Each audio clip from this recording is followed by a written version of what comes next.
"She was never truly one of us," the Alpha King said, and the words slid through the crack in the study door like a blade finding the gap between ribs. Seraphine stood frozen in the corridor of Thornmere Keep, her palm flat against the cold stone, and felt the mate bond that had lived in her chest for 3 years. Simply stop, the way a heart stops, the way a candle gutters when a window blows open. A Luna without a wolf, a queen with no teeth. I only kept her because the treaty demanded it. Now the treaty is dust, and so is she.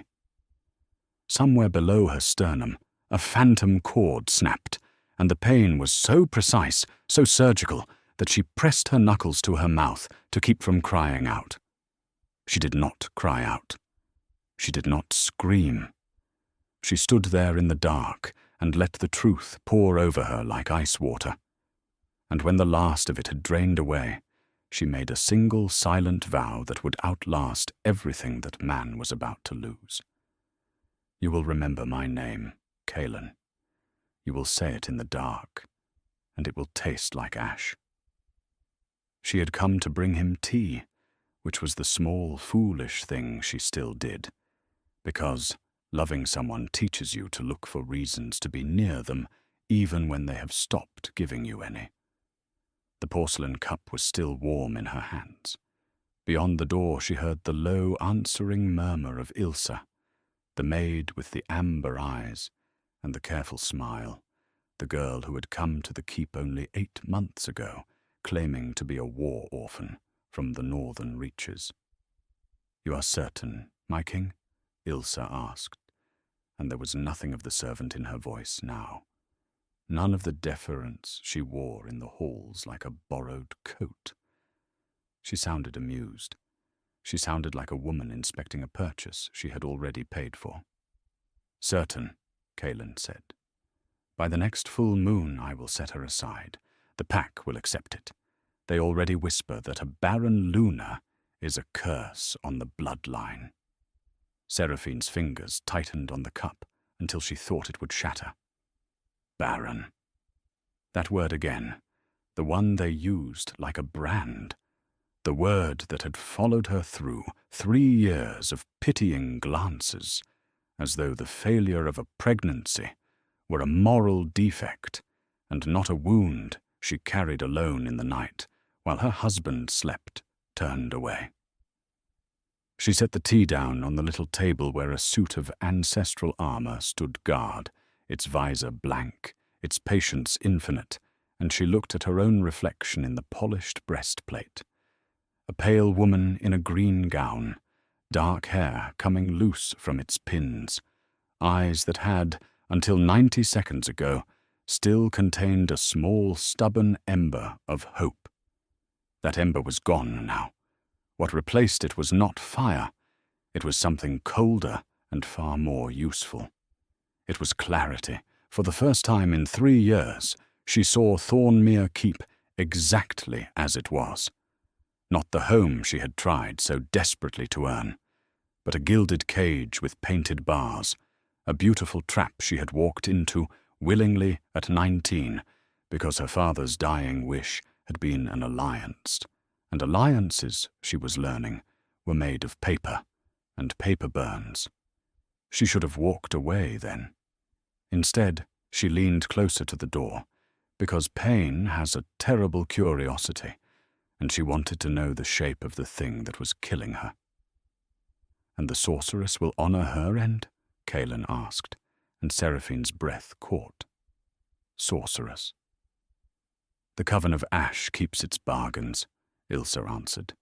"You give us the keep, the ley lines beneath it, the old moon well your grandfathers sealed away, and we give you an heir strong enough to unite the 4 packs under your banner. A true alpha son, not the half-blooded disappointment that woman would have bred."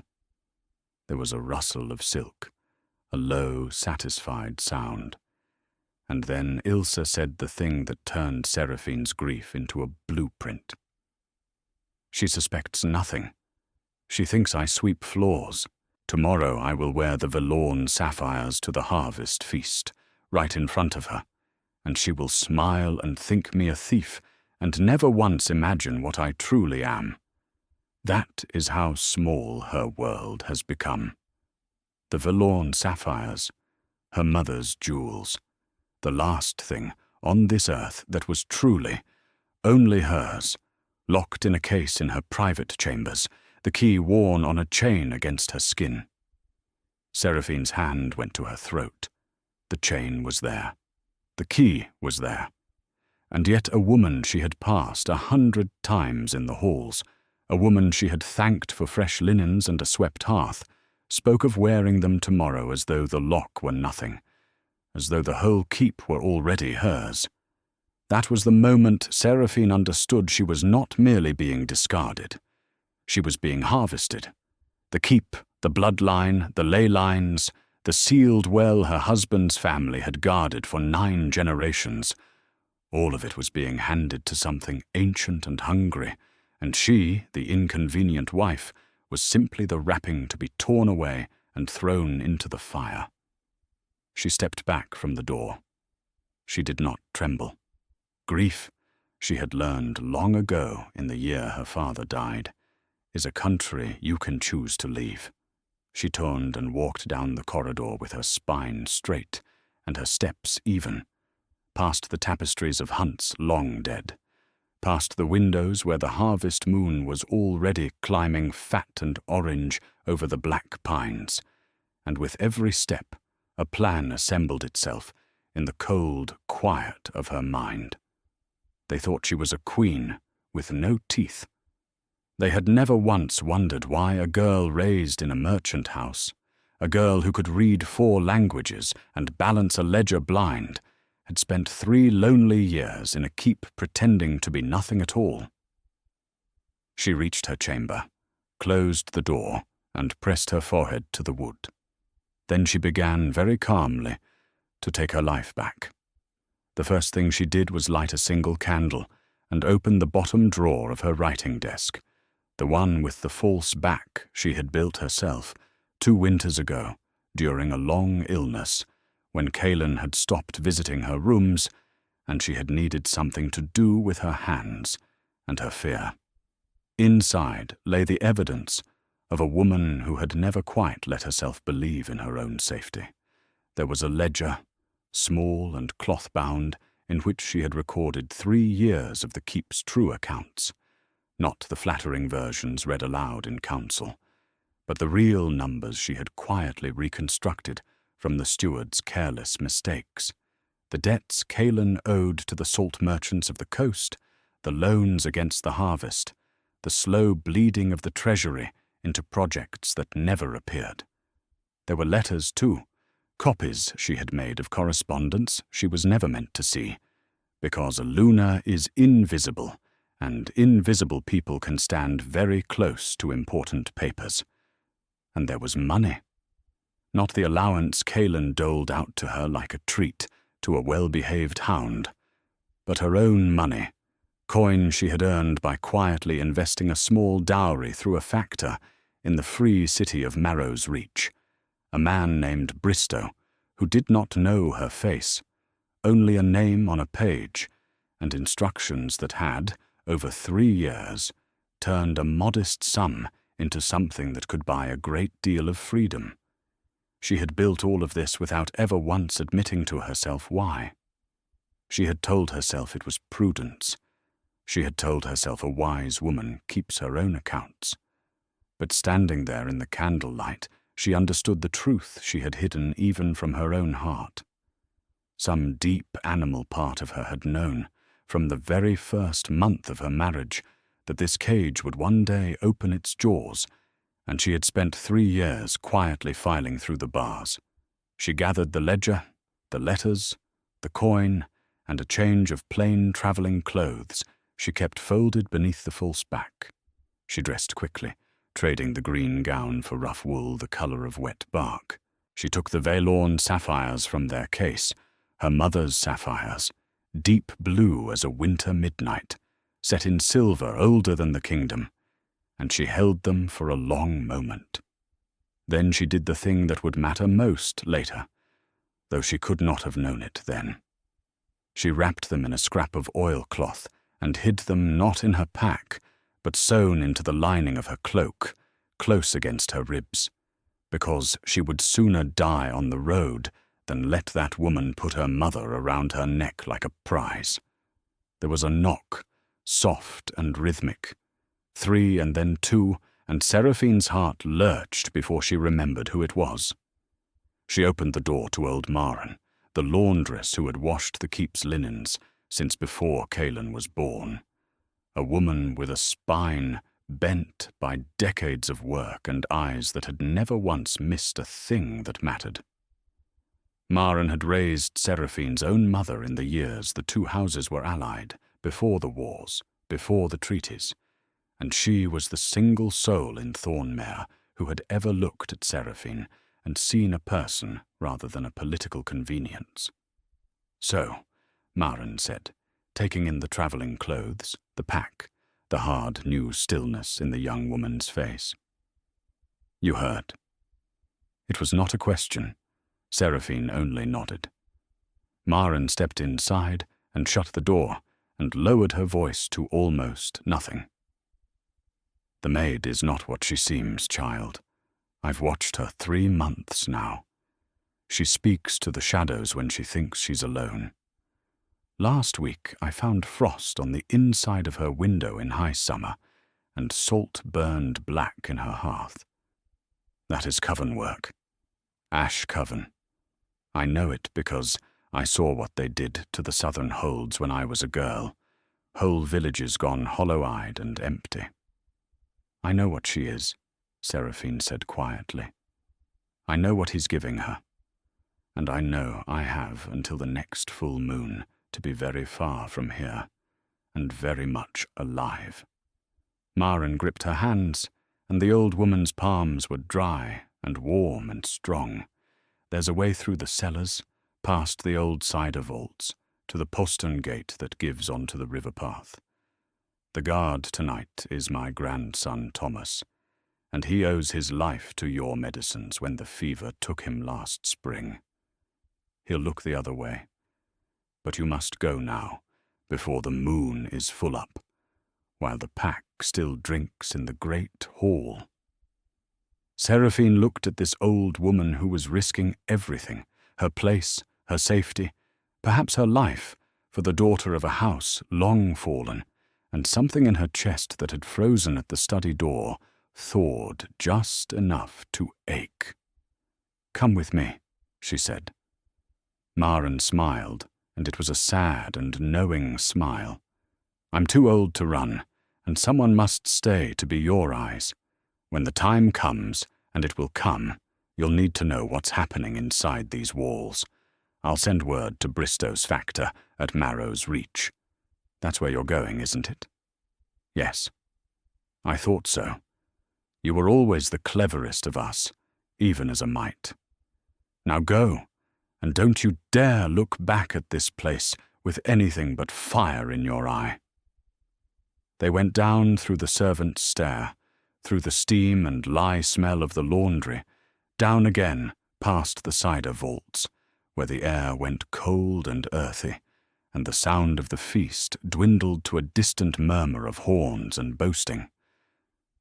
Thomas waited at the postern gate, a broad, quiet young man who said nothing at all, only unbarred the door and pressed a small water-skin and a heel of bread into her hands, and touched 2 fingers to his brow in a salute more genuine than any her husband's counsellors had ever given her. Then the door opened onto the night, and the river path unspooled silver and black beneath the swollen moon, and Seraphine Valorn, Luna of Thornmere, stepped across the threshold and out of the only life she had known. Behind her, the mate bond that had been severed in the corridor gave one last spectral throb, like a limb remembering the shape of itself long after it is gone. She set her jaw against it. She did not look back at the keep. She looked at the road, and the road looked like freedom, and she began to walk. The river path carried her north through the dark, and she walked until her feet blistered and the moon slid down behind the pines. And then she walked more, because to stop was to feel, and she could not afford to feel yet. Dawn found her at a crossroads shrine where pilgrims left offerings to the Moon Mother, and she sat for a while among the wilted flowers and let herself weep exactly once, hard and ugly and brief, for the girl who had come to Thornmere at 19, believing love could be earned like a merit badge, and for the child that had never breathed, and for the years she had folded herself smaller and smaller, trying to fit a shape her husband would want. When she was done, she washed her face in the shrine's cold spring, and she looked at her reflection, breaking apart in the ripples, and she said aloud, in a voice that did not shake, "That's the last of that." Then she stood and shouldered her pack and turned onto the eastern road toward Marrow's Reach, and the woman who walked away from the shrine was not the woman who had wept at it. Grief had been paid. What remained was arithmetic, and Seraphine had always been very good at arithmetic. 6 months later, the free city of Marrow's Reach did not know that it had taken in a fallen queen, and Seraphine liked it that way. The city sprawled along the delta where 3 rivers braided together before spilling into the sea, a chaos of warehouses and counting houses and ships' chandlers, a place where no one asked your bloodline as long as your coin was good and your word held.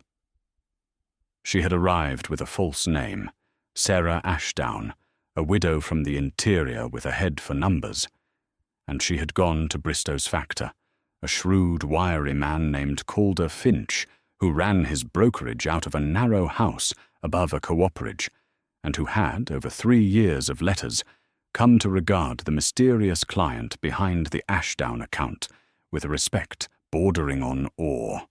When she walked into his office and revealed herself as that client, in the flesh, he had gone very still, and then he had laughed, a short, delighted bark, and said, "I've been taking orders from a ghost for 3 years, and the ghost turns out to be the sharpest trader on the delta. Madam, I don't care who you were. I care what you can do. Sit down, let's make money." And they had. Seraphine had walked into Marrow's Reach with a stash that would have kept a modest household for a decade, and in 6 months she had multiplied it into something that made even Calder cautious. She had a gift the merchant princes of the Delta lacked. She understood the packs of the interior, the rhythms of harvest and rut and treaty season, the way a border skirmish could double the price of salted fish or a bad omen could crash the market in silver. She had lived inside power. She knew how the powerful thought, how they overspent, how they lied to their own councils. She bought debt cheaply and called it in strategically. She cornered the market in preserved goods a full month before a hard winter she had predicted from the migration of the marsh geese. And quietly, so quietly, through a lattice of shell companies and borrowed names, she began buying up something that no one else in Marrow's Reach thought had any value at all: the outstanding debts of Thornmere Keep. Because Maren's letters had come, 1 a month, carried by the fish traders who ran the river, written in a laundress's careful shaky hand, and they told a story of rot. Since Seraphine's disappearance, for Caelan had put out that his Luna had fled in shame, unable to bear her own barrenness, which even the pack found a convenient sort of lie. The keep had begun to sicken from within. The harvest had failed, not from weather but from something in the soil, a grey blight that crept out from the old sealed moon well the very night Ilsa had persuaded the king to break its seals. The cattle birthed dead. The hunts came home empty, and Ilsa, no longer bothering to sweep floors, had installed herself in the Luna's own chambers and wore the sapphires, for she had found the empty case and flown into a rage that shook the windows. And she had brought others of her coven into the keep one by one, pale, hungry women who moved through the halls like smoke. And the pack, half-starved and frightened, had begun to whisper that their Alpha King had traded his true Luna for a curse in a woman's skin. Kaelan, Maren wrote, was not sleeping. The mate bond he had severed so coldly had not, it turned out, severed cleanly on his side. He wandered the corridors at night, calling a name he would not admit to in daylight. He had gone to Ilsa demanding the heir he had been promised, and Ilsa had laughed at him, laughed in front of his own guards, and told him the ritual required more than he had understood, required a sacrifice of alpha blood, required the moon well fed until it woke, and that he had signed away far more than a wife when he put his mark on the coven's charter. That charter. Maren had seen it, glimpsed it on the king's desk, a document of black ink on grey vellum in which Kaelan, in his greed and grief and pride, had pledged the keep, the bloodline, and the ley lines beneath Thornmere to the Coven of Ash in exchange for an heir. He had thought he was buying a son. He had signed the deed to his own kingdom. Seraphine read these letters at her window above the delta, watching the ships come in with their sails like folded wings, and she did not gloat. She had passed through gloating months ago, and come out the other side into something more patient and more terrible. She saw now that this had never been about a marriage. Ilsa and her coven had been playing a game far longer than the 8 months she had spent pretending to sweep floors. They had marked Thornmere for its sealed well generations ago, and had simply waited for a king weak enough in the right places to open it. Kaelan had been the pawn. Seraphine herself had been an obstacle to be removed, and the removal had been accomplished so smoothly precisely because everyone, her husband most of all, had believed her to be nothing. That was the flaw in their arithmetic. They had counted her as 0, and 0, applied correctly, can unmake any sum. She took a new confidant in those months, though she had not gone looking for one.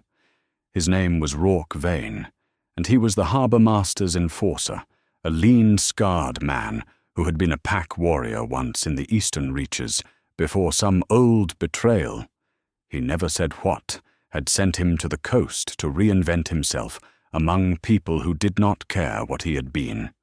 He respected competence, the way other men respected bloodline, and he had come to respect Seraphine after watching her out-negotiate 3 cartel factors in a single afternoon without ever once raising her voice. They were not lovers. Not then. They were something rarer and steadier, 2 people who had each been thrown away by the worlds they were born into and had built something better from the wreckage. Rourke had the one thing Calder Finch's ledgers could not provide. He knew warriors, knew the disaffected and the exiled, knew the pack-born fighters scattered along the coast who had no love for the great houses of the interior. When the time came, Seraphine would need more than money. She would need people who could stand between her and a coven of ash. Rourke quietly began to gather them. You could take it all with coin, he told her one evening on the harbour wall, watching the lights of the ships. Buy the debts, foreclose, own the keep on paper, clean and cold, very like you. Seraphine watched a gull ride the wind and said nothing for a while. Coin buys the keep, she said at last. It doesn't free the pack, it doesn't seal the well, it doesn't answer for what she is, or for the child that died while he slept, turned away from me. Rourke glanced at her, and the scar through his eyebrow lifted. So it's not just business. It was never just business, she said. But I'll do it like business. That's the part they'll never see coming. They think a wronged woman wants to scream. I don't want to scream, Rourke. I want the deed. I want the charter. I want to walk into that hall, holding the paper that says it's over. And I want him to understand, in one silent moment, exactly what he threw into the fire. She turned from the sea. Cheap revenge is a tavern brawl. I'm building a foreclosure. The winter that Seraphine had predicted came down hard on the interior, and with it came the beginning of the end for Thornmere. The blight that had crept from the moon well spread until the fields were grey as ash and the wells ran bitter, and the pack, which had endured much in the name of loyalty, began at last to break. Warriors slipped away in the night to the coastal exiles, and every one of them found, to their surprise, a place waiting, food, a berth, a quiet man named Rourke who asked only their story and their oath. Seraphine was building an army without ever calling it one, feeding and housing the very wolves her husband had failed, and each of them arrived carrying fresh news of the keep's decay, and each of them, once fed and rested and treated like something other than fodder, found themselves fiercely loyal to the veiled widow who signed the orders that kept them alive. Meanwhile, in the counting houses, the trap closed tooth by tooth. Caelan, desperate to fund a keep that no longer fed itself, borrowed and borrowed again, and every loan he took, through factors and cutouts and third parties who did not know each other's faces, came at last to rest in the same slim hound. Seraphine held the salt debt and the harvest loans and the mortgages against the timber rights and the note against the very stones of the outer wall. She held them all, and she held them quietly, and she let Caelan believe he was still a king rather than a debtor living on borrowed months in a house he had already lost. Calder Finch, watching the strategy unfold across his ledgers, shook his head in something like reverence. "You've bought a kingdom for the price of a kingdom's mistakes," he said, "and the king doesn't even know he's been sold." "He'll know," Seraphine said, "when it matters. Not before." But she was not, in the end, only building a foreclosure, because Maren's letters had grown darker with the deepening winter. The moon well was waking. Ilsa's coven had begun the last stage of their long ritual, and it required, as Ilsa had told the horrified king, alpha blood, his blood, given willingly or taken by force, poured into the well beneath the full cold moon of midwinter to wake the old power sleeping there and bind it to the coven forever. Caelan, who had signed away his kingdom believing he was buying a son, had at last understood that he himself was the final payment, and he had barricaded himself in the highest tower like the prisoner he had made of everyone else. The full cold moon was 12 days away, and Seraphine, reading this by the light of her window above the delta, understood that her patient foreclosure and the coven's ancient ritual were about to arrive at the same door on the same night, and that if she wanted to save the pack and the keep and even, though she despised the softness in herself for it, the ruined fool she had married, she could no longer move at the pace of coin. She would have to move at the pace of a wolf. She gathered them all in the long room above the cooperage on a night when sleet hissed against the shutters. Calder with his ledgers, Rourke with his roster of exiled warriors, 3 of the eldest pack-born who had fled Thornmere and knew its secret ways, and Maren's grandson Thomas, who had deserted his post and made the long journey north to lay his loyalty at the feet of the Luna he had let out the postern gate. Seraphine stood at the head of the table with the great parchment map of Thornmere spread before her, every debt she held marked in red, every tunnel and postern and cellar drawn in from the memories of those who had lived there. She looked older than her 22 years and entirely unafraid. "In 12 days," she said, On the cold moon, the coven of ash will try to wake the well and bind the ley lines of the interior to their power forever. If they succeed, it will not stop at Thornmere. A power like that, unsealed, will hollow out every pack from the mountains to the sea, and Marrow's reach with them. This was never only my grief. It is everyone's danger now. She let that land. But here is what they don't understand. They think they're taking a kingdom. They've actually walked into a keep that already belongs, on paper, to me. Every stone, every debt, every gate, and a coven for all its power, still has to stand somewhere. 12 days from now, I'm going to foreclose on the ground beneath their feet. They rode north through the last of the winter, a column of exiles, and a veiled woman who did not ride like a widow, and the interior they passed through told its own grey story, blighted fields, shuttered villages, the sick pallor of a land being drained. Word ran ahead of them the way water finds a channel, and by the time they crossed the old boundary stones into Thornmere's lands, the broken pack was already stirring, already whispering that the true Luna was coming home with fire in her eye and food in her wagons. For Seraphine had not come only with warriors. She had come with grain and salt and medicine, because she understood a thing the coven never would, which is that a people you feed will fight for you, and a people you starve will open the gate. She rode into the shadow of Thornmere, keep on the eve of the cold moon, and she looked up at the black towers where she had folded herself so small for so long, and she felt no dread at all. She felt like a creditor, arriving to collect. The great hall of Thornmere on the night of the cold moon was a ruin of its former self, and Seraphine saw it all in a single sweeping glance as the doors boomed open before her, the banners gone grey with grime, the long tables bare, the hearth fire burning a sick green at its edges, where the coven's presence had seeped into even the flames. Ilsa sat in the Luna's chair at the high table, her chair, draped in a gown of black and silver, and at her throat, catching the sickly light, hung the Velorn sapphires, her mother's midnight blue stones, worn by a thing wearing a woman's skin.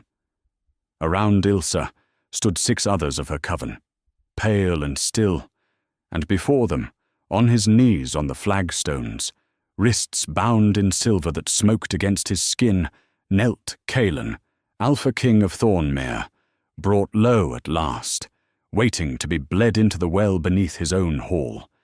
He lifted his head at the sound of the doors, and his eyes, hollow and haunted and disbelieving, found the veiled figure striding up the center of the hall, and even before she reached up and drew the veil back from her face, some deep, severed part of him knew, and his mouth shaped a word he had spent 6 months refusing to say aloud. Seraphine. It came out of him, broken, half a prayer and half a wound. The whole hall stilled. The packfolk pressed against the walls, thin, frightened, held there by the coven's power, drew a collective breath because the fallen Luna who had supposedly fled in shame was walking into the heart of her enemy's power, with her chin high and her eyes cold, and an army of their own exiled brothers filling the doorway at her back. Ilsa rose slowly from the stolen chair, and the amber eyes narrowed, and for the first time in a long game, the sorceress looked something other than certain. You, she said, you should be dead in a ditch on the eastern road. I should be a great many things you decided for me, Seraphine answered, and her voice carried clear and even to every corner of the hall. Barren, broken, grateful, gone. You were all so certain of what I was. It's remarkable how much freedom there is in being underestimated by everyone at once. She did not stop walking until she stood in the center of the hall, equidistant from the kneeling king and the standing sorceress, and she reached into the breast of her riding coat and drew out a slim leather folio and she held it up so the whole hall could see it. "I know what you are, Ilsa of the Ash. I know what you came here to take. I know about the well and the charter and the blood the ritual demands. You hid a very great scheme behind a very small disguise. But you made one error, and it's the same error he made." She did not look at Kaelin when she said it, but her words fell on him like stones. "You mistook silence for absence. You thought that because I said nothing, I saw nothing. Let me correct the record." She opened the folio. "This is the charter of Thornmere Keep, the true one, filed in the free court of Marrow's Reach 8 generations ago, which establishes that the keep and its lands are held not by the crown outright, but against the timber, salt, and harvest revenues of the estate, which means that when those revenues are pledged against debt, the debt holder holds a lien on the ground itself." She turned a page. "These are the debts, all of them. The salt loans, the harvest notes, the mortgage on the outer wall, the note against the tower you're standing under. Every coin your puppet king borrowed to keep this dying keep breathing, borrowed from 100 faceless factors, who were all, every one of them, me." Ilsa's face did not move, but the 6 coven women behind her shifted, and the green fire in the hearth guttered. "Paper," the sorceress said, with contempt. "You bring paper to a waking well. When the moon peaks, I will hold the ley lines of the whole interior. Do you imagine your little scribbled debts will matter to a woman who commands the living power of the earth?" "I imagine," said Seraphine, "that a woman who commands the living power of the earth still has to stand on ground that someone owns. And as of midnight tonight, when the last of these notes came due and went unpaid, that someone is me. You are not standing in your kingdom, Ilsa. You are trespassing in mine. And the well beneath this hall, the well your whole ritual depends on, sits at the exact center of the estate I now hold free and clear."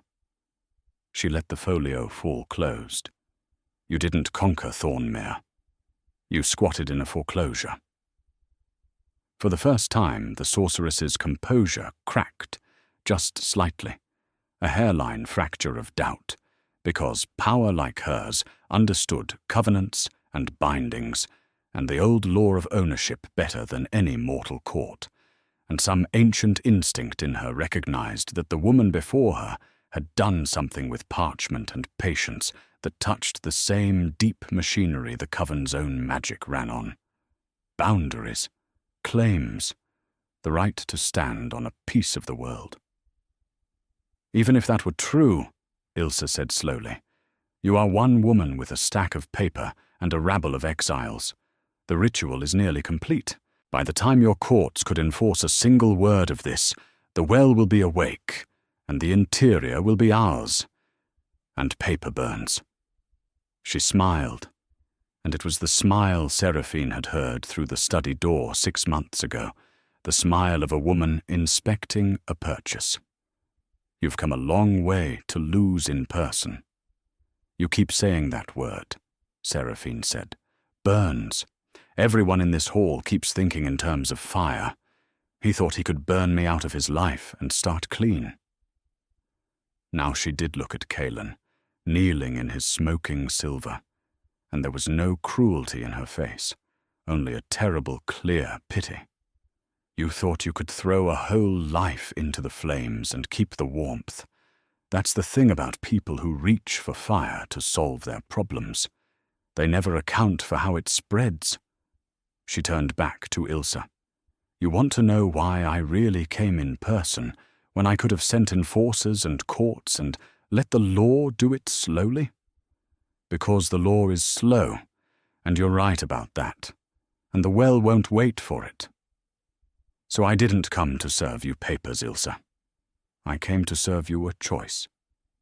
And she raised her hand, and behind her, in the great doorway, Rourke Vane stepped forward into the green light, and behind him came the exiled warriors of Thornmere, and behind them, pouring in from the cellars and the posterns and the servants' stairs, every secret way Seraphine had marked on her map, opened from within by a starving pack that had been fed by wagons in the yard an hour before, came the household of the keep itself, cooks and grooms and laundresses and men-at-arms, until the coven of 7 stood ringed by hundreds. Ilse understood then the shape of the thing that had been done to her, and it was the same shape Seraphine had described on the harbour wall to Rourke months before. Not a scream, a foreclosure.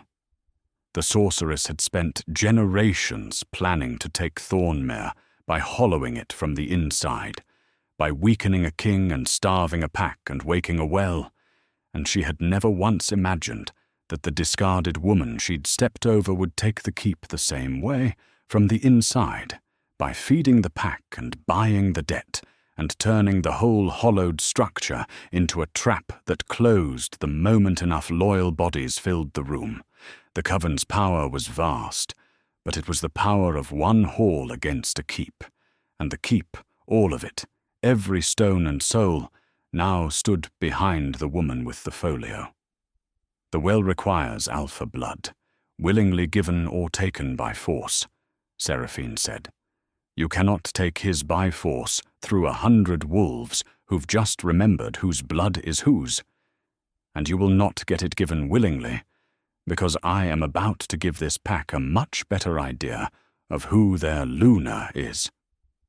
She turned from the sorceress to the hall, and she raised her voice, and it rang against the old stones like a bell. People of Thornmere, you were told I fled in shame. I did not flee. I was thrown away, quietly, by a king who made a bargain with the thing standing in my chair. Your lands, your bloodline, your children's futures, all of it, traded for a promise of power. I could have let you rot for it. Instead, I fed you. Look in your yards. Look at your children's mouths, full tonight for the first time in a season. That grain came from me. Those wagons came from me. I have spent 6 months building the thing that can save you, and I am asking you now, not as a Luna by treaty, but as a woman who came back for you when she had every reason not to. Whose keep is this? And the answer came, first as a murmur and then as a roar, rising from the starved and the frightened and the freshly fed, from cooks and warriors and exiles, and the old laundress Maren weeping at the front of the crowd, a single word thrown against the green fire until it drowned it out. Hers. Hers. Hers. The green fire in the hearth flickered and shrank, because the coven's hold on Thornmere had always been a parasite's hold, drawing strength from despair and hunger and the slow rot of a place that no longer believed in itself, and a hall full of people who had just remembered their own worth was, quite suddenly, barren ground for it. Ilse felt the well beneath her feet stutter in its waking, felt the ley lines she had reached for slip like wet rope through her fingers, and she rounded on Seraphine with the amber eyes blazing and the sapphires flashing at her throat. You think a crowd's affection can stop what's rising. The well is waking whether you own the deed or not. I'm counting on it, Seraphine said, because a waking power has to bind to something. That's the law your whole coven runs on, isn't it? Power flows to what holds it, to the rightful claim, the true owner, the ground's own name. You broke the seal expecting to bind it to yourselves through him, through his blood and his charter. She stepped closer, unafraid of the crackling air. But his charter is void. He mortgaged it into my hands, and the well beneath us doesn't bind to the woman standing over it. It binds to the one who holds the ground. It's been trying to bind to me since the moment you defaulted at midnight. Can't you feel it? That thing you were reaching for, it's already reaching back. For me. And it was true, and every witch in the hall felt it. The deep, tidal turn of an old power settling toward its rightful claimant like a compass swinging north, because Seraphine had done more than buy debt. Old Maren had told her the thing the coven had forgotten in their long patience. The moon well of Thornmere had been sealed not to imprison a power, but to wait for a true Luna to wake it. One whose claim to the land was clean and whole, and freely acknowledged by the pack, and no coven's theft could ever meet that condition. But a woman standing on a deed she held free and clear, acclaimed in one voice by the whole household of the keep, could.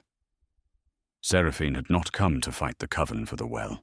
She had come to make herself the only lawful vessel it could pour into, and then she had let it pour. The floor of the hall shuddered. Pale light, not green, but the deep silver blue of the sapphires at Ilsa's throat, welled up through the seams of the flagstones, and it didn't flow toward the coven. It flowed toward the woman in the travelling coat, up around her feet, up her spine, until Seraphine stood limned in the light of her own land, waking to her, and Ilsa of the Ash screamed in a voice that was suddenly, finally, afraid. "Take it back!" the sorceress shrieked, and the 6 coven women broke and scrabbled at the walls. But there was nowhere to go. The keep had closed around them like a fist. "It's ours. We waited generations. It's ours." "You waited," Seraphine agreed, and her voice was terrible and calm at the center of the silver light. "You planned. You were patient and clever and utterly without mercy, and you nearly won. But you built your whole scheme on the belief that this place had no true Luna to bind the well, that he'd thrown her away and she was gone. You built the gallows, Ilsa. I bought the lumber. And you put the noose around your own neck the moment you decided I was nothing worth counting." The light surged. It did not kill the coven. The well's power was older and stranger than killing. It unmade their claim. It stripped the borrowed strength from them thread by thread until the 6 pale women were only women, gaunt and shivering and mortal, and Ilsa herself staggered and clutched at the high table, her amber eyes guttering to a plain and human brown, her stolen power draining down through the flagstones into the ground that had never once, for all her cunning, belonged to her. She reached up with a shaking hand and clawed the Veilorn sapphires from her throat and flung them at Seraphine's feet, as if returning them could return anything. "Then take your kingdom," she spat, hollow and diminished. "Take your rotting well and your starving wolves and the coward you married. It's a poisoned prize. He'll never look at you without seeing what he did. They'll never fully trust the Luna who let herself be thrown away. You've won a ruin." Seraphine looked down at the sapphires gleaming on the stones, her mother's stones, deep as a winter midnight, come home at last. And she did not pick them up in triumph. She knelt, slowly, in the fading silver light, and she gathered them into her palm, and she stood, and she said, very quietly, so that only the front of the hall could hear, "It's not a ruin. It's a foundation. That's the difference between us. You looked at Thornmere and saw something to consume. I looked at it and saw something to rebuild. You'll never understand the second thing, and that's precisely why you were always going to lose." Then she raised her voice for the whole hall. "Take them, all 7, alive, unharmed, bound in cold iron. They'll answer for what they did to your fields and your children in the free court at Marrow's Reach, in daylight, before witnesses, by law. We are not going to become the thing we defeated." They took the coven then, Rourke's warriors and the pack folk together, and there was no bloodshed, only the strange quiet that comes over a place when a long fever finally breaks. The green rot in the hearth-fire flickered and turned honest gold. Somewhere in the yard a child laughed, and it was the first laugh those walls had heard in months, and through it all Caelan knelt on the flagstones in his smoking silver bonds, forgotten in the centre of his own hall, watching the woman he had called a queen with no teeth stand crowned in the light of a power he had tried to sell, and the enormity of what he had thrown into the fire settled over him at last, and it was heavier than any chain. It was Thomas who cut the silver from Caelan's wrists at Seraphine's nod, and the Alpha King knelt free but didn't rise, because there was nowhere left in the world for a man like him to stand. The hall had emptied of its chaos, the coven was gone to the cold cells, the packfolk had drifted out to the yards to marvel at full granaries and a keep that no longer felt like a tomb, and only a handful remained by the guttering, honest fire. Rourke by the door, Maren weeping quietly with joy, and Seraphine standing where the well light had faded from her, holding her mother's sapphires loosely in one hand. Caelan lifted his ruined eyes to her. "I called your name," he said hoarsely, "every night since you left. The bond didn't break clean. It broke on you, but it stayed torn open on me, and I've bled from it for 6 months. I thought it was madness. I thought," his voice cracked, "I made the worst bargain a man has ever made. I traded the only true thing in my life for a lie about an heir, and I've spent every night since learning exactly what I destroyed." Seraphine looked at him for a long moment.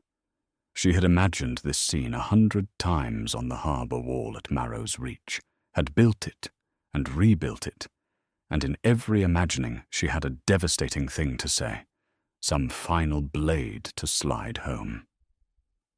Now that she stood over him, she found she didn't want the blade. She was too far above it. "Do you know what hurt the most?" she said quietly. "It wasn't that you stopped loving me. People stop loving. That's grief, and grief you survive. It was that you decided I was nothing, that you could stand in that study and call me a queen with no teeth, and it wasn't even cruelty. It was accounting. You'd added me up and found a 0.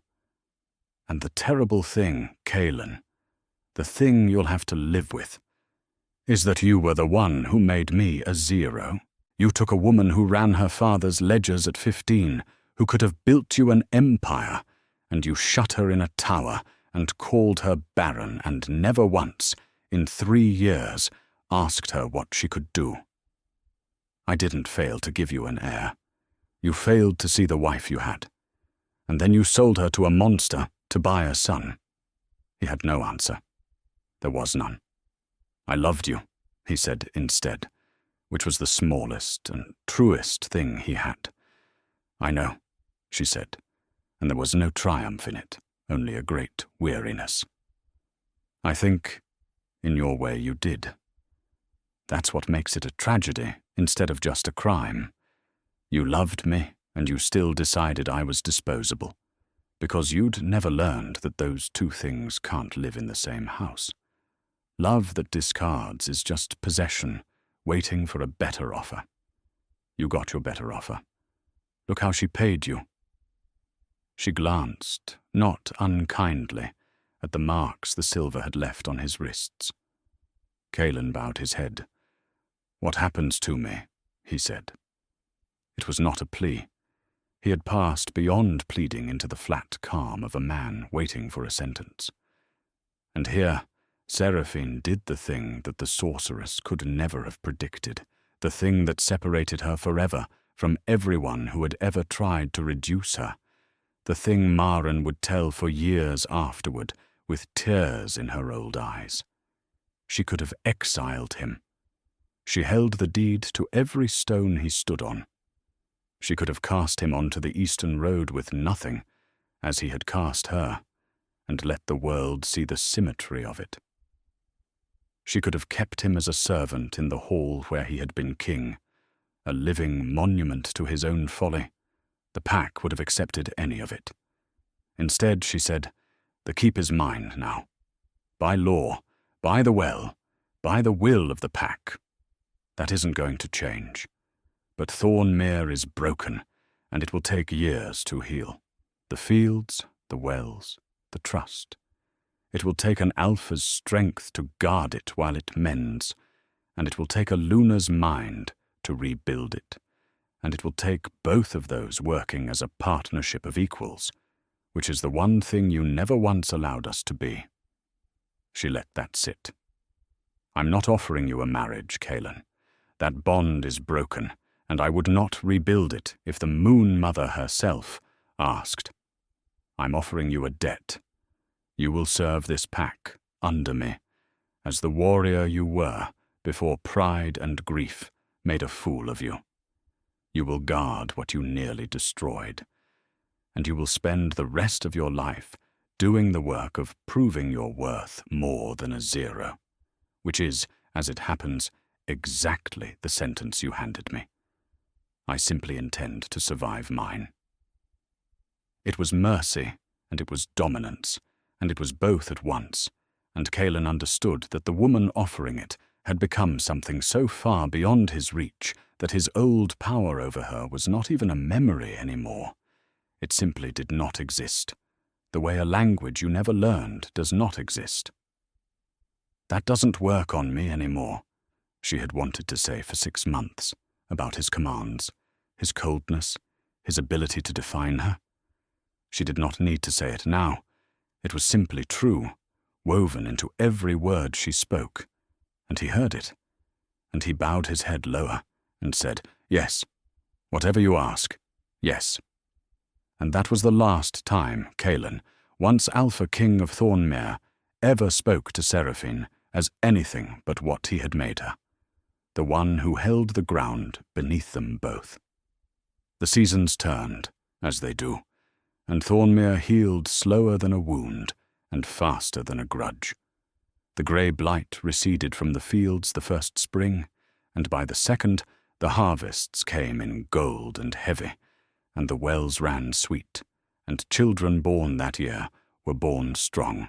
Seraphine ruled not from the high table, but from a plain oak desk in the old steward's room, surrounded by ledgers and maps and the endless practical arithmetic of rebuilding a land, and the pack learned, season by season, that the Luna they had once pitted as barren and broken was the sharpest and steadiest ruler their line had known in living memory. She fed them through the lean first winter with Marrow's Reach grain, and then taught them, patiently, to never be that dependent again. She reopened the salt roads and renegotiated the very debts she had used to trap her husband, this time in the keep's favour, and Calderfinch grew rich as her factor and never stopped telling anyone who would listen that he had once taken orders from a ghost who turned out to be a queen. The Coven of Ash answered for their crimes in the Free Court, in daylight, before witnesses, exactly as Seraphine had promised, and the record of what they had done, the blighted fields, the murdered soil, the near theft of an entire region's living power, became a warning carried up and down the coast, so that no such coven would find easy purchase in the interior again. Ilse herself, stripped of her power and her stolen beauty, lived out her days in a cold northern cloister under watch, and it was said that she never once spoke of Thornmere, because there are defeats a person cannot bear to name. Maren lived long enough to see the second golden harvest, and she died in a warm bed in the keep she had served all her life, holding the hand of the girl she had let out the postern gate, and her last words were a laugh and a whisper. "I told you, cleverest of us all, always were." Seraphine had her buried with honour in the ground the old woman had loved, and planted a rowan over her, and never passed it without touching the bark, And Rourke Vane stayed. He had come north for a foreclosure and found a home, and he made himself the shield of Thornmere as Caelan made himself its sword, and slowly, across those healing years, something grew between the harbour master's enforcer and the Luna who had rebuilt a kingdom. Not the desperate, hungry thing Seraphine had once mistaken for love, but the steady kind, the kind that respects before it desires, the kind that asks what you can do before it asks what you are. It was 3 years before she let herself believe in it, and when at last she took his hand across the oak desk one winter evening and did not let go, it was not because she needed him. That was the whole difference, and she knew it, and so did he. She had learned, in the hardest school there is, that the only love worth keeping is the love you could walk away from and choose to stay in anyway. She chose to stay. So did he. And in the fullness of time there was a child after all, born strong under a harvest moon, though by then Seraphine had long stopped measuring her worth by whether her body obliged the expectations of men, and the child was loved not as an heir or a bargain or a proof of anything, but simply as itself, which is the only honest reason to love anyone at all. Caelan watched all of it from the edges, as a guardsman watches, and he grew old in the service of the keep he had nearly sold, and if there was a penance in it, there was also, in time, a strange peace, the peace of a man who has been reduced to exactly his true size, and learned at last to live inside it. He never asked for more than she had given him, and he never once tried to reclaim what he had thrown away, because he had finally understood the thing she had told him on the night the well woke. That love which discards is only possession waiting for a better offer, and that he had forfeited the right to the word entirely on the day he decided a living woman could be added up and found a 0. He guarded her child as fiercely as any of them, and when people who did not know the history asked why the old warrior served the Luna with such grave devotion, he only said, "Because she is the finest ruler these lands have ever known, and I was fortunate enough to survive being the fool who almost lost her." It was as close to the truth as he could bear to speak aloud, and it was, for once, entirely accurate. The world outside the interior went on, knowing very little of what had nearly befallen it, ignorant as the world always is of the catastrophes quietly averted by people it never bothered to notice. The merchant princes of Marrow's Reach spoke of the widow Ashdown, who had vanished from the Delta as mysteriously as she had come, and never once connected her to the Luna of Thornmere, whose reign was becoming a legend along the salt roads. The packs of the mountains and the coast traded with Thornmere and envied its prosperity, and told their children the moral of it wrong, as people do, saying that the keep had grown rich because the Moon Mother favoured it, never understanding that the favour had a name and a spine, and 3 years of ledgers behind a false back in a writing desk. Seraphine did not correct them. She had never needed the world to know what it had almost lost. She had needed only to know it herself, and to build on the foundation of everything they had tried to burn, a thing so solid that no cold word in a study doorway could ever unmake it again. Sometimes, on the clear nights when the cold moon rode high over the black pines and the whole keep slept, she would walk the corridor where it had all begun, past the suit of ancestral armour where she had once caught her own reflection, and watched the last ember of a foolish hope go out. She would stop there and look into the polished breastplate and see a different woman looking back, older, steadier, crowned not by treaty or by any man's grace, but by the sheer stubborn fact of everything she had refused to let them take.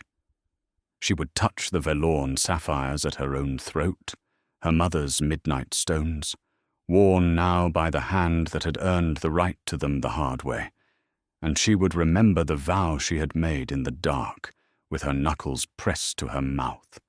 "You will remember my name." And he did. They all did.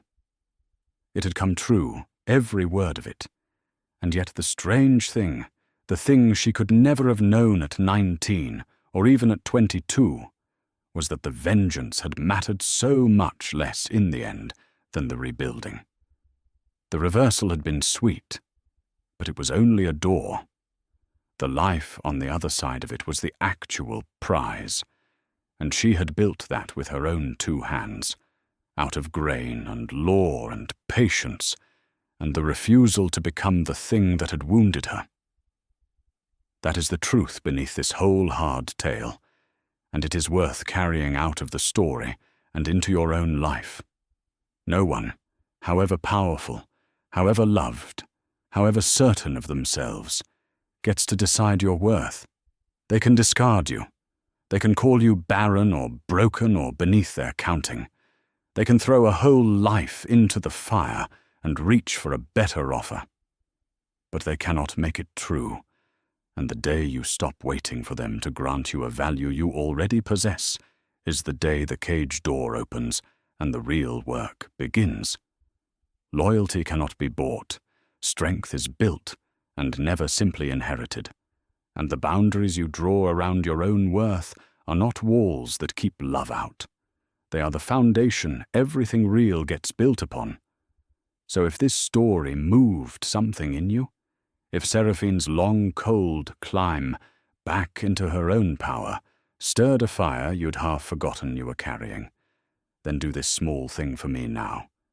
Give it a like, so it finds the others who need it tonight. Share it with the one person you know who's been made to feel like a 0 by someone who should have known better.